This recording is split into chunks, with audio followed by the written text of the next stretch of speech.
These three sister towers from left to right, they were built since 2005 till 2009. They are all approximately 500 plus feet tall and already are undergoing very extensive repairs. They are built of reinforced concrete with masonry infill, and you can see the characteristic pattern of repairs along the horizontal slab edges, along the vertical columns. There are traces of previous repairs as well as spray paint marks on those areas which haven't been repaired yet during the course of the current repairs.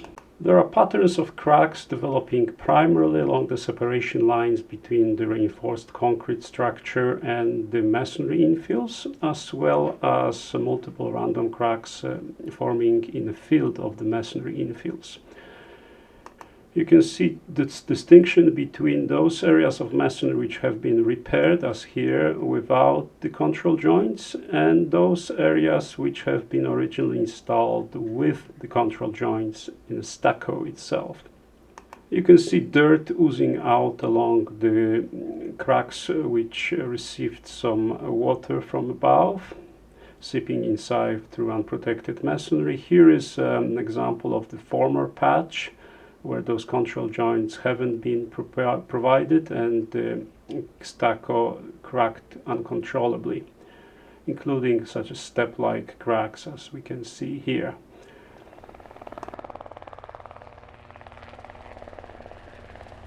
Now this is a 12-year-old tower that's already in need of very extensive repairs. You can see as we get closer that there has been no weather-resistive barrier whatsoever applied into this wall. This is just a concrete wall with a stucco densely perforated with multiple cracks. And you can see here those areas that have been repaired with gray stucco received neither any movement joints nor any weather resistance at all. They just duplicated the previous pattern of control joints. At some locations you can see the former sealant joints where the cracks were repaired in previous stages. This is the kind of construction popular among the single-family residential buildings. The challenge with extending it 40 or 50 floors above ground is that water has nowhere to go. In a single-story building, it would be released harmlessly along the bottom of the wall. In taller buildings, the slab edges extend to the very perimeter of the exterior wall, diverting water inside, while the rest of the water flows under the stucco and gets inside beneath the slab, creating a problem for the occupant of the floors beneath. Here we can see an interesting thing. There is a little bit of inconsistency in the way those repairs are currently performed. There is a white sealant bead along one of the separation joints between the reinforced concrete structure and the infill. You can see that it actually extends past, crossing several concrete columns without much consistency, and that's the only place where such a sealant bead was observed. I'm talking about the white one, the new one that's installed here within those stucco patches.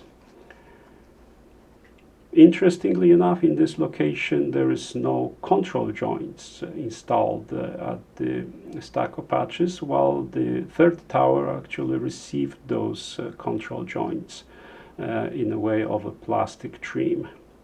Ropes are protected with pieces of rugs and carpets as opposed to dedicated sleeves. An unprotected rope going over a sharp edge like that sends shivers down my spine.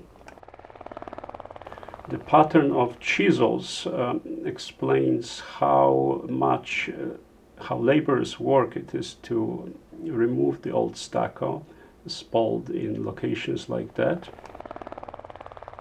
You can see the dotted lines that mark the diagonal cracks developing within the CMU field itself, as opposed to just the stucco. The surface of the masonry wall is not always flush with the surface of the reinforced concrete, which creates additional challenge for stucco work like this. You could see how meticulously workers replicated the texture of the stucco, even though at this height very few people can enjoy the look of it. And you can see the general pattern of the cracks that follow the differential stresses between the reinforced concrete and the masonry blocks. Here on this tower you can also observe the window sills void of any whip holes, and you can also see that within the stucco the repair crew employed the trim that would allow for accommodation of the differential stresses within the stucco itself at the head joints. And here is a good example of the head movement joint, which was blocked in one direction by application of the inflexible mortar when the building was initially erected. And a joint like that would obviously keep leaking after repair like that. Because a control joint, as its name suggests, controls the crack to occur in a single straight line, but doesn't provide any weather protection.